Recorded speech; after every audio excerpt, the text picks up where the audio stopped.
Ganyan ako magluto ng nilagang baboy. Pinakuluan ko muna yung baboy bago ko igisa para maging golden brown. Ito na nga ang ginagawa ko.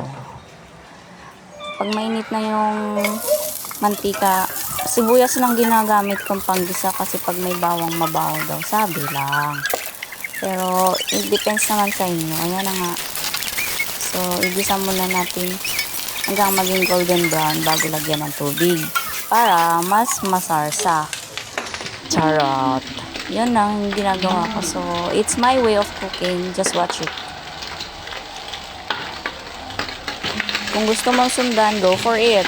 Gaya-gaya ka, girl. Joke lang. Pero masarap kasi pag ganyan ang luto niya. Kasi nga, bumabagyo. So, naisipan natin magluto-luto-lutoan. Charot. Daming lutoan naman yan. So, ganyan. I-ano mo lang. I-stir mo lang i-stir para para pantay yung pagiging golden brown niya. Charing. And then, lagyan natin ng tubig after that. Tapos, pakuluan ng kahit 30 to 40 minutes bago ilagay yung mga sakog. Ayan na nga, nilagyan ko na ng tubig. At, syempre, ipapakuluan muna natin siya.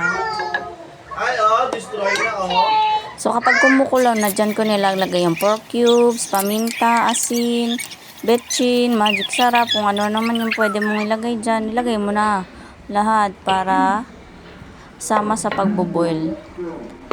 Pag nailagay lahat ng mga pampalasa mo, pakuluan natin hanggang lumambot yung karne para hindi nakikipag-away sa ngipin mo. Charot lang.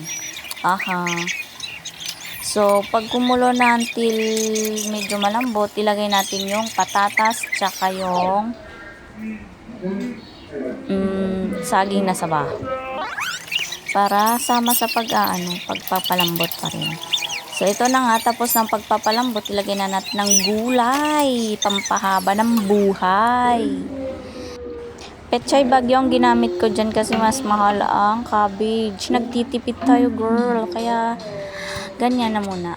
Pero may petsan pa rin yan. So, mas maganda kasi pag maraming gulay. Yorn. Ayan na nga, luto na at kakain na tayo. Gutom na rin ako. Ito na nga, iserve na natin. Siyempre, tikman mo muna bago mo iserve para sure bowl na masarap yan. Mukha naman siya masarap, di ba? Gaya ng nagluto. Charot lang, siyempre. Huwag kang epal. Kakain ka na nga lang. O siya, sige, kakain na kami. Gutom na gutom yarn. O tara na, kain na tayo. Ano ba inaantay nyo? Luto na. Sandok na. Kahit hindi nga lang nagsusuklan yan, kumakain na agad eh. Kasi naligo para mabango siya. Ay, bakit kailangan mabango? Okay na. O siya. Bye-bye muna for today's video. Enjoy eating.